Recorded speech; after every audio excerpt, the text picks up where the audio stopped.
Welcome back to Standing for Justice, Georgia's Civil Rights Landmarks. We're here today at the University of Georgia, Athens. Forget the legal documents and court dates for a moment. This story is about one thing: courage to walk onto a campus where you know the people do not want you there.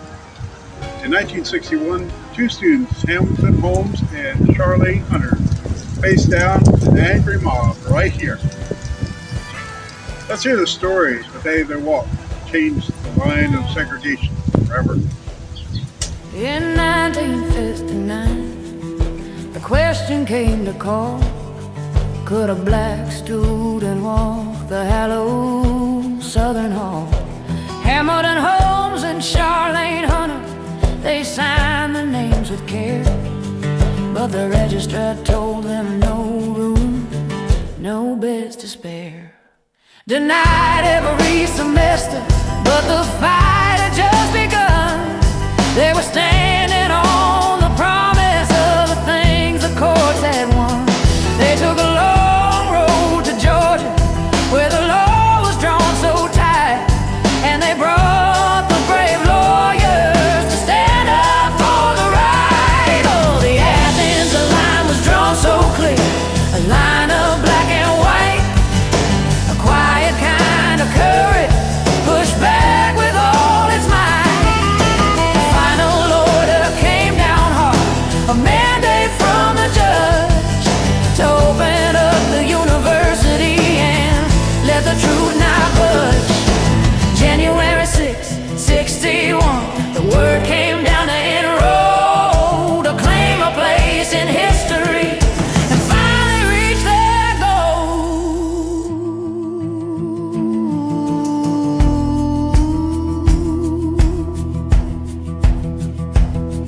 They registered for classes, the anger started to swell. There were cross burnings on the practice field, a sinister funeral knell. Then on the 11th of January, the darkness came alive.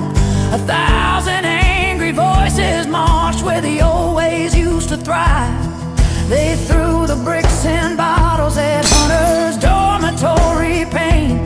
Law students and the Klan had come, fueled by hate and rain. The state police stood silent, though the warnings had been sent. The riot was encouraged by high officials' clear intent. The school suspended Holmes and Hunter, claiming danger to the rest. But the faculty signed petitions, putting courage to the test.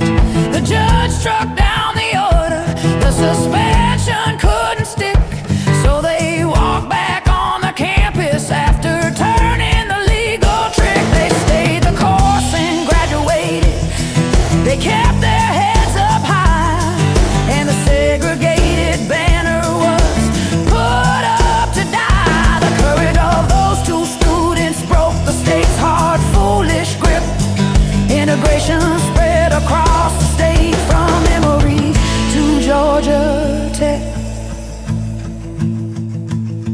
Now the old building is named for them. The Holmes-Hunter building stands, a testament to what was won by two brave hearts and hands. The Athens line was broken and the future took its hold. The legal battle didn't end with their enrollment. Holmes and Hunter were actually suspended by the school within days of the riot, claiming it was for their own safety. But they refused to yield. Their lawyers struck down the suspension. They returned to the campus, going on to graduate and set national precedent. Their imminent return proved that the violence had failed. We've only scratched the surface of the heroes who fought to break the line of segregation in this state. Be sure you don't miss the full Stand for Justice series by clicking on the link in the description below, or scan the QR code on your camera now to subscribe to be notified when the complete series is available. This is Layton from Georgia History Today saying thanks for joining me on this journey. I hope to see you at the next landmark.